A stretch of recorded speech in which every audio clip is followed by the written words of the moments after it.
Several months back, Curlsmith came out with a brand new product line that was all about volumizing and maximizing the volume of your hair. I found myself surprised to see one of the products labeled as the full body volumizing lotion. I had a moment where I kind of went, don't you have a full body thickening lotion? Why do you also need a full body volumizing lotion? What's the difference here? Now, since then, I have found out that the intention is to cycle out the thickening lotion, so the one with the blue label, and make it so that all you can get is the volumizing lotion. You can currently still get both of them. I'll leave links down in the description box below. That being said, I still found myself very curious if there was any difference between the two. Did they take the chance to improve on the formula, or is it pretty much the same product? The reason I wanted to ask this was for myself, just out of curiosity, but also because y'all were curious as well. And I wanted to know, for those of us who really like the thickening lotion, should you go ahead and get another one as backup before it goes away for good? Or is it okay to replace it with a volumizing lotion if you run out? Or on the other side, maybe the thickening lotion didn't work for you. Maybe the volumizing lotion will. So let's find out. Let's talk about these two wash days. If you are new to my channel, hi, my name is Lena and welcome to my bathroom. And if you do like wavy curly hair content like this, please do like and subscribe. It helps me out a ton. For those of you who have been around for a while, you already know this, but when I do comparison videos, I actually do like to show my results first. This just gives you a chance to decide which results you like better based off of the result itself, not which one you like to see better. This time, especially because it's only two products that I'm comparing, I am going to put them side by side, again, just to help you with the comparison a little bit. So here were my results for both separate wash days.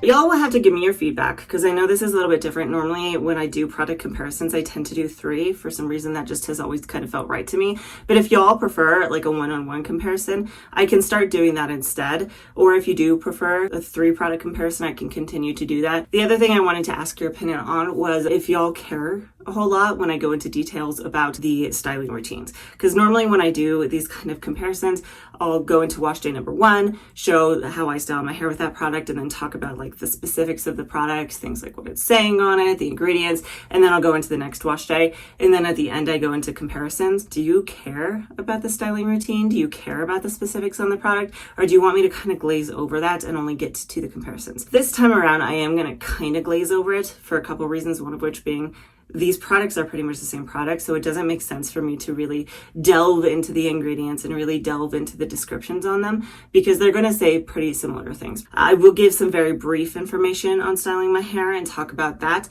but it probably won't be as time consuming as some of my other ones. So y'all will have to let me know if you like this version better or if you like other videos I've done better. Let's move into this. Both of these routines started exactly the same. I washed my hair, I conditioned it with a conditioner that left it at the right moisture level, detangled it in the shower before scrunching out a little bit of the moisture still coming in with my hair relatively wet, and then splitting it down the center before going in with my first product. The first product I did use on both of these routines was actually the Curlsmith Shine Cream. I did decide to go in with a leave-in conditioner first for a couple of reasons, the first of which being that on the bottles of these, they recommend if you are using a leave-in conditioner to go in with that first, use the lotion, and then use what other stylers you desire after the fact. I only wanted to use the lotions and then a gel for this routine, and I didn't know if the gel was going to be quite enough to give my hair the moisture I needed, and the lotions really aren't meant to moisturize your hair, so I didn't want to bank on that either. So I did decide to go in with just a little bit. So in both of these routines, I took a small amount of the leave-in conditioner in my hand, worked in between and raked it in both sides,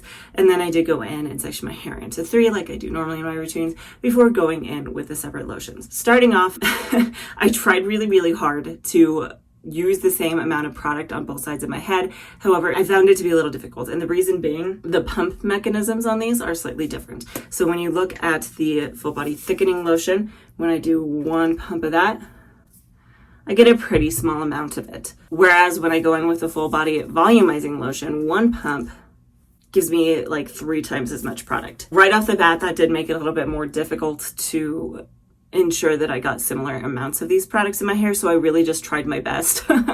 Now moving on to the next thing of note here, I guess the texture here.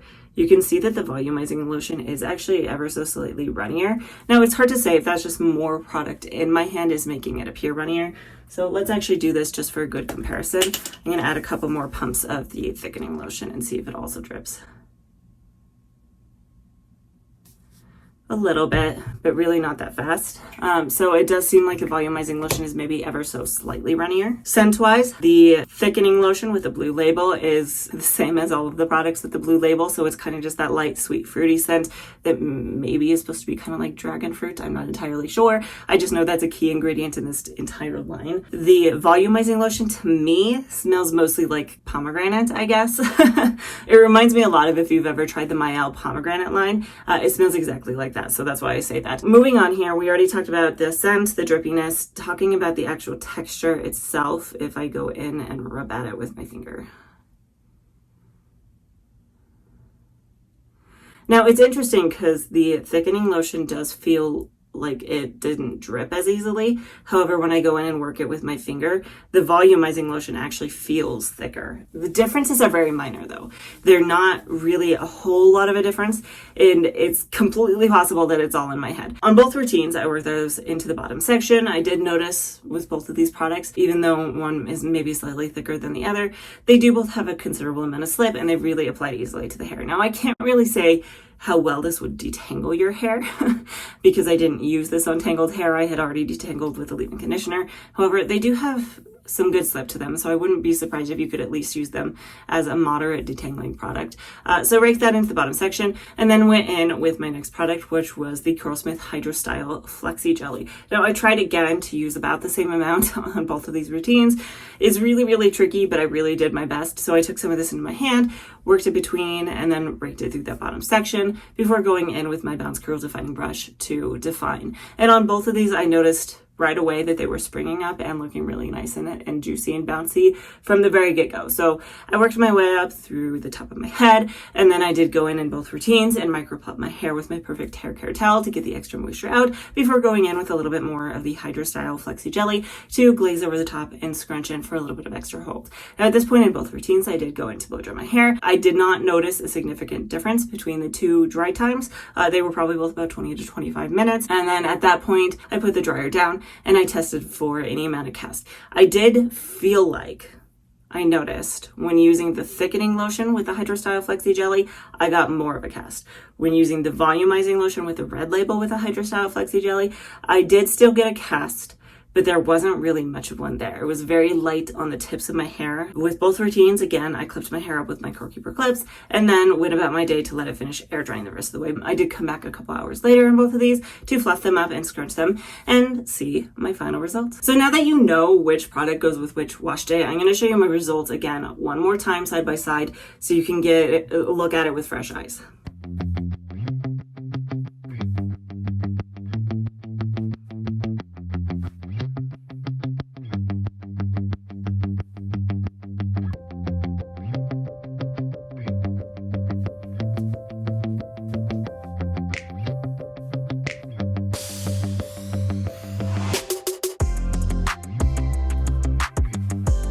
Let's talk about what I'm noticing. Now, first, I do want to comment on this because maybe it'll help you keep track a little bit easier if you didn't notice this already, but I did correspond the color of my outfit with the product itself. When I was using the thickening lotion with a blue label, I was wearing the blue dress. When I was using the volumizing lotion with a red label, I was wearing a red dress. And then also the last thing I want to note is going forward here, I will probably use the color of the label in the name because for me, for whatever reason, it was kind of hard to keep track of when I was thinking about this in my head, thickening lotion versus volumizing lotion. So I'll probably say things like the thickening blue lotion versus the volumizing red lotion just to try to help keep them separated a little bit easier. Talking about the differences here, the first thing that I did note when comparing these two was it seemed like the thickening blue lotion gave me more overall volume, whereas the Volumizing Red Lotion, it did still give me some good volume. However, for some reason on the right side of my head, it was a little bit flatter. When we talk about the actual appearance of my hair and the texture of my hair, I also noticed with the Thickening Blue Lotion that the waves in my hair seemed to have a little bit more texture, whereas with the Volumizing Red Lotion, it was more on the average side to me. I was actually surprised when I saw my results with the Thickening Blue Lotion because the waves had shrunken up more than I was used to seeing them. However, on the other side, when we talk about the curls on the bottom, the Thickening Blue Lotion did seem to stretch them out a little bit more. I don't know if I'd say it stretched them out because it did still kind of look like they got more shrinkage, but they didn't get as much of that like ringlety actual curl appearance to them. Whereas the Volumizing Red Lotion seemed to give them more of like a ringlety curl appearance. And in fact, the Thickening Blue Lotion, when I look at it, the bottom almost looked kind of scraggly. I'm not entirely sure what happened there, but especially on the one side of my head, you can see that it really just looks sparse. And I was a little bit concerned because a couple weeks back, I had actually done a curl by curl haircut. And I was worried that when I did that, I had actually brought some of the layers up too high, that my hair from now on is just going to look really sparse on one side. So I was really relieved when I did do the Volumizing Red Lotion. It didn't appear as scraggly. So I don't know what happened with that. It could, again, be user error. However, I wanted to make note of it because with the Volumizing Lotion, as much as it maybe gave me slightly less volume, it did make my hair appear fuller. Both of these products, that's kind of what they're meant to do. The impression that I get with both of them is that whatever ingredients are supposed to kind of help penetrate the strand a little bit and cause it to swell ever so slightly, which makes each individual strand just ever so slightly thicker, which adds to overall volume to your hair. I don't know why one appeared to make my hair fuller than the other. It's possible, again, that it was user error. Maybe I did go in with too much product when I was doing the Thickening Blue Label routine, but it's hard to say. Other things I noticed was when it comes to frizz, the Volumizing Red Label gave me a pretty normal amount of frizz. It wasn't heightened at all, whereas the Thickening Blue Label Lotion, I feel like it gave me more frizz than I'm used to. It wasn't like a ton. It wasn't like horrible. However, for me, it was definitely heightened. And then the last thing I wanted to note here was the feeling of my hair. Both of these kind of left my hair looking pretty shiny and healthy. However, the Thickening Blue Lotion label did leave my hair feeling more producty. So whenever I would go in to shuffle it or pull it aside to show you different areas of my hair, my fingers would come away kind of sticky, which was kind of surprising to me because after doing the Volumizing Red Lotion routine, I felt like I went in with more product accidentally on that routine. Yeah, I didn't get a producty feeling to my hair. I don't know if that was just, again, user error or not, but I think it's worth noting. One last thing I want to touch on before we talk about like day 2 longevity, volume and the longevity of the volume throughout the day. What I noted was the initial volume when I first fluffed up my hair was definitely better with the Thickening Blue Label lotion. However, very, very quickly, it started to fall flat to the point where it was pretty on par with the Volumizing Lotion, if not a little bit less. Whereas the Volumizing Red Lotion seemed to hold up a little bit better when it came to volume.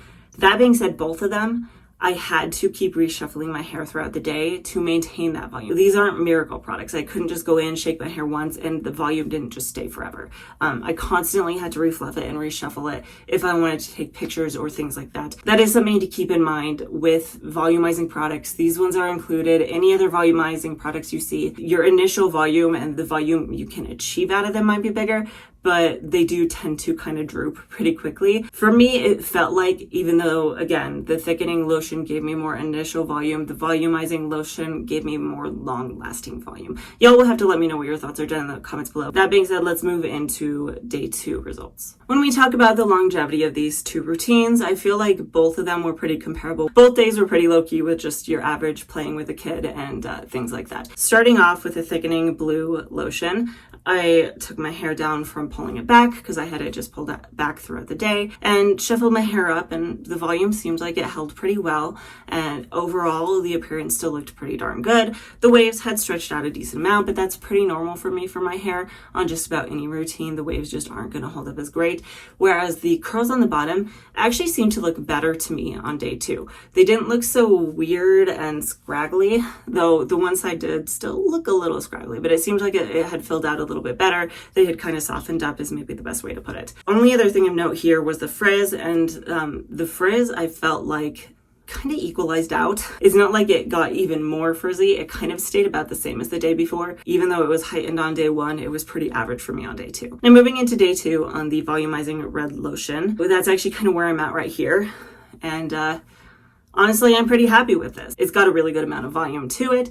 The texture still looks pretty darn good to me, like nice and shiny and healthy. Again, the waves have kind of stretched out a little bit, but the curls held up really, really well. They still look really nice and chunky and bouncy and springy. And if I wanted to get more volume out of this, I could certainly come down here and separate some of these big ones out to get more volume. Overall though, when I compare the two side by side and talk about the longevity of both of these products, personally, I don't feel like it was really that different. The longevity wasn't really impacted by one or the other, I don't think. Your gel's going to have a lot more impact than that. Both of these products do say they have a hold level of 2 on them, which they're calling an invisible hold. But I don't feel like for me personally that really impacted longevity. And I was happy with the longevity of both. Okay, here, so talking about my final thoughts and opinions and conclusions and yada yada, coming down to it, this is actually probably one of the trickier ones that I've had to discuss because they are such similar products. It does become trickier. So I'm going to kind of chunk this up a little bit into different topics. Starting off with, do you need this product, period? Do you need a volumizing lotion to help add volume to your hair? It depends on your personal preferences as well as your budget. These products are $28 a piece. That is kind of pricey. When I had used the thickening lotion in the video I did probably like 2 years ago or something like that. I don't even know how long it has been. At least a year ago. I did actually try it with products that were not Curlsmith. I tried it with some TGIN to see if it still is beneficial if using it with other products. And I did find that it is. So if you wanted to do even a more budget-friendly routine and introduce one of these in, you could definitely do that and it is still going to give you the benefits. Another thing that kind of comes in is your hair type. I know Mains by Mel is not a huge fan of these products. The reason that I'm going to postulate that that's the case is because she has a tighter texture. It's much easier for her to get volume to her hair because she has tighter curls that curl all the way up to the root. Whereas those of us with wavy hair or silky roots or fine hair, things like that, lower density hair, these are definitely more beneficial. And I could definitely recommend them for you because I do find when I use either one of these, they give me just a higher baseline of volume. Normally I can get okay volume. These are going to give me just a little bit higher volume. So I do like to incorporate them into routines. Now, as to whether I think one is better than the other, this is where it does definitely become tricky because the thing about it is that they're very similar yet again. And the differences that I did note could always be user error. However, if I'm going to go based off of the experience that I had over the course of this experiment, I personally would pick the volumizing lotion. I think that they improved on the formula ever so slightly so that it doesn't feel as producty in your hair despite still giving you a good amount of volume. Because the thickening lotion for me, yes, it initially when I first shuffled my hair gave me more volume, but that volume really just didn't last. Whereas with the volumizing lotion, when I shuffled my hair up, it did sink a little bit, but not nearly as much. And overall, I just felt like I got more long-lasting volume out of it. Hopefully this video was helpful to you. Let me know down in the comments below if it was, and if you enjoyed this video, if you liked the format and things like that. I do post a brand new video almost every single Friday. So if this video was helpful to you, please do like and subscribe. It helps me out a ton. And hopefully I will see you next time. For those of you who have been around with me for a while, you know that when this door is open, it means at least one of my pets, if not multiple of them, are in the bathroom with me. And tonight I actually have both of my dogs in here, my 9-year-old and my 1-year-old dog. So as a reward for sticking around until the very end of the video, let me give you one last view of them. Let me know if you stuck around to the end to see them in the comments below. You guys ready to go? Yeah, you ready to get out of here? Yeah, you ready, Minna? You ready to go? Okay, okay, we'll get out of here.